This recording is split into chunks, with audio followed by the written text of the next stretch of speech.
Hi, it's Dr. Johan. Welcome back to Module 3, Lesson number 3. We're nearly there, guys. We're nearly there. I hope you're enjoying this course. Well, an interesting thing happened on the previous shoot. We were talking about dreams, and I believe by the camera engineers, the lighting engineers, as I said, that we were going to move on to science. I believe we had a sign. I believe this book fell over when I mentioned the word science. So that's a sign. That's a good sign. That's a real sign.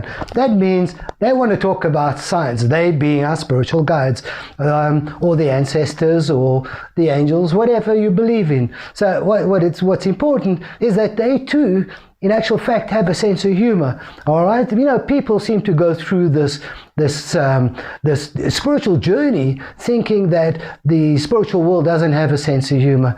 Please let me correct you. They have a sense of humor. They have a personality like us living beings do. So if they want to entertain you, they will do exactly that. You want to talk about science? Well, they'll throw the book, drop the book over. I believe this happened. I, of course, was so focused on my learning here and teaching, I didn't know the book had fallen over, but I'm told by the engineers that it did. So that must be the spiritual world saying, Dr. Johan, get on with it. Talk about science because it's that important. Well, yeah, we are. Let's talk about science.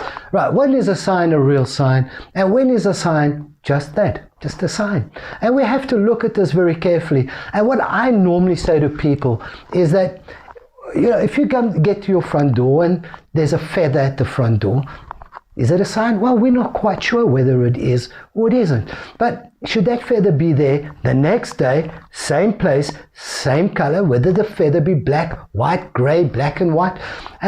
Again, really? But let me tell you, should you open that front door on the third day, and there happens to be the same color feather, the same texture, the same size, in the same spot, better you believe Spirit is trying to contact you with signs.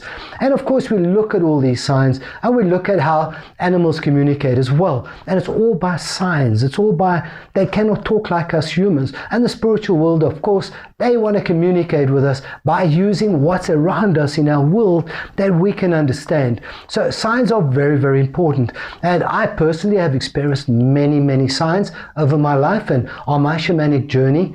And of course, when I ignore them, they get bigger, they get bolder, they get more often, until eventually I have to actually acknowledge that this is a sign. So really, have a look at the continuity of the signs, have a look at how often this happens, and of course, are those signs similar in texture, color, whatever the signs might be. It might be a butterfly, it might be anything, a bee, any sort of sign that happens on 3 occasions, 3 times in a row. Then you've got to really look at the meaning behind this. And of course, there are many courses, if you go to Google, that'll tell you if you dream of this, that is happening. If you see that sign, that is happening. What I would like to suggest to you, and really just for the duration of this course, until you're done with it, is learn to read your own signs. The worst thing that you can do is to see signs, then Google it, and get told 5 different reasons why you saw that sign. Because remember, our guides give us signs that are specifically meant for you, not for 10 other people. That sign that you get is specifically for you. So learn to read the specific signs that are given to you by your spiritual guides. And from there, start learning how to read into them or how to interpret these signs. Because what's happening is that you are learning a non-physical communication plan with your spiritual guides. Now, once you get to understand what they're trying to tell you and how they show it to you, you'll be able to communicate with them quite openly, as if like we are communicating now. You'll be able to see a sign and know exactly danger, happiness, joy, maybe even winning the lotto tickets.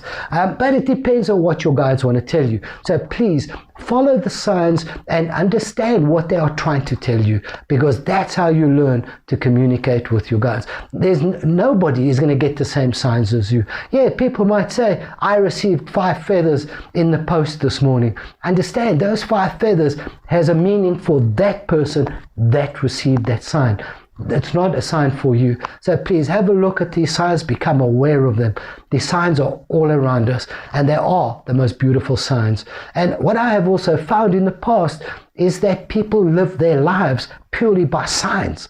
And I think this is wrong. I really think this is detrimental to their well-being in this physical world of ours, and that people mustn't live their lives purely by signs, or every time they need to make a decision, say, please give me a sign. Because you're going to get 20 signs that day, and none of them mean anything because they're not real signs. So please, I beg of you, do not lead your life following purely signs. Use the spiritual brain to understand what these signs mean. And I thank you, and I look forward to seeing you on the next module, which we then really start putting some more exercises together. Until then, thank you very much.